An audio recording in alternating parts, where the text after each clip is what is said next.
Man, the NBA season kicked off with a bang, and it continued with a brawl. God damn. So the Lakers and the Rockets squared off, and boy, it turned ugly quick. Now, first of all, Chris Paul and Rajon Rondo, them niggas been having smoke with each other since way back in the day. And it all stems from Rondo talking big noise about Chris Paul. Like, telling the man, hey, you ain't gonna ever win the championship, nigga. You gonna always be second fiddle. And Chris Paul answered back with, look, it's easy to win the championship when you got Hall of Fame players on your side like Ray Allen and Paul Pierce. Well, all that talking and jabbering over the years finally came to a head, and man, them niggas was fighting. They fighting, baby, they fighting. So, Brandon Ingram snatched James Harden down and pushed his ass to the ground, and then it kicked off out of nowhere, Chris Paul and Rajon Rondo. So, well, we thought it was out of nowhere. Turns out, Rajon Rondo spit in Chris Paul's face. Man, listen, I don't care how mad you get. If you spit on a nigga, man, you ain't shit. And he deserved to get his ass beat. Now, Chris Paul being, the representative for State Farm and all of that, well, he should have switched to Allstate and put his ass with them good hands, cause he damn sure looked stupid. Ain't nowhere in hell a nigga gonna spit in my face and I just mush him in his face. No. Like Shannon Sharp said, I want all the smoke, baby. It's gonna be furniture moving, I'm telling you. That shit's ridiculous. Man, that is some dehumanizing shit. I mean, for real. Ain't nowhere in hell you gonna do that and just get away with it. I don't give a fuck who it is. 6 foot, 7 foot, I don't give a fuck. We just gonna have to get it on. You may beat my ass, but goddamn it, you gonna know I ain't gonna settle for you spitting on me. In other NBA news, the LeBron James-less, winless Cleveland Cavaliers are trash. Led by Tristan, I cheat on my woman always, Kardashian Thompson. These boys are really proving why LeBron James is worth every goddamn penny. I mean, they look lost. Nigga, I can go score 10 against the Cavaliers, and I ain't never shot ball on any type of major level. Them dudes are garbage. So for all of y'all that hate LeBron and talked about he had all the help in the world last year, tune in to TNT, and I guarantee in 10 minutes your ass is gonna be tuned out when you see these Cavs play. Pitiful. But they are who we thought they were. Also in the NBA, man, have you guys seen the Golden State Warriors play this year? Whew. Steph Curry is killing the game right now. This nigga's on a whole nother level.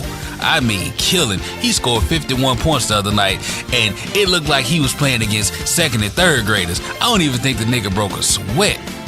Also, the Golden State Warriors got the whole league shook.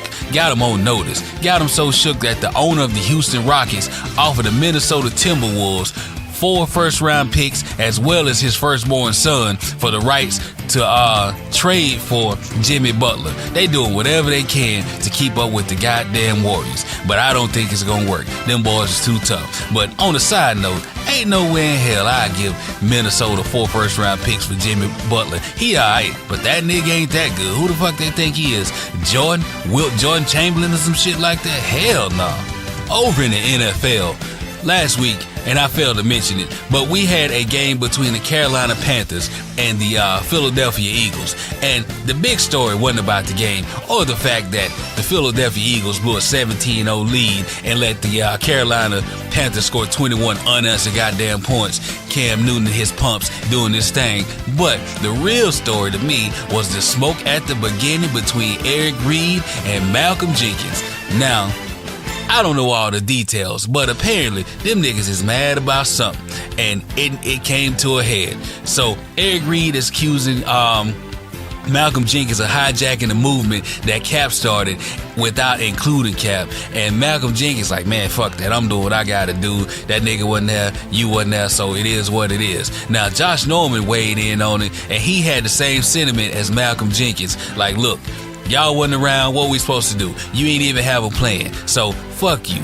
Now, this shit is getting real interesting. I want to see how far to go. But on a personal note, I really hope these dudes squash all that shit, work together to fight the bullshit that's going on, fight the poverty in the hoods, the lack of education, and help to curb all of this bullshit that's going on around us with this privilege and whatnot.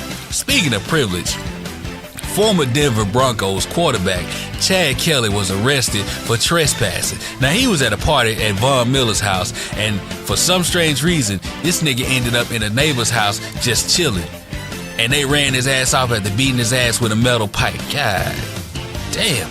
Now, this dude is the epitome. When I tell you epitome, I mean it, of white privilege. Now, he has been kicked out of numerous schools in college, transfers, and all this other shit, and he has gotten shot after shot after shot. And I wouldn't be surprised if somebody else put his ass on their roster.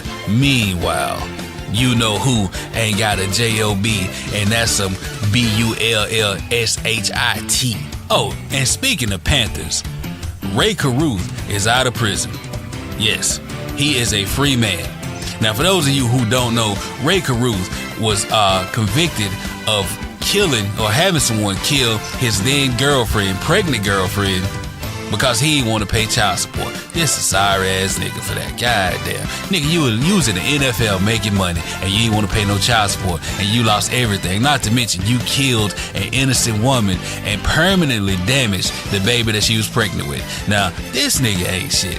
I mean, he's at the top of the list of ain't shit individuals. And whatever happens to him, I really don't care, because he don't deserve to be free. And finally, in baseball news, right now we are in the middle of the World Series. The Los Angeles Dodgers are taking on the Boston Red Sox, with the Red Sox leading the series 2-0. Now, I really don't have a dog in this fight, considering I was born and raised a Braves fan, and I am a diehard Braves fan and love the Braves. And since my boys are out the playoffs, I really don't care. But I also support the Houston Astros because I live in the area. So the Red Sox beat the Astros. That means I can't fuck with y'all. So go LA. And besides, Magic Johnson's a part owner of the LA Dodgers, so I want them to win just off of GP. This has been This Week in Sports, and I will see you guys next week.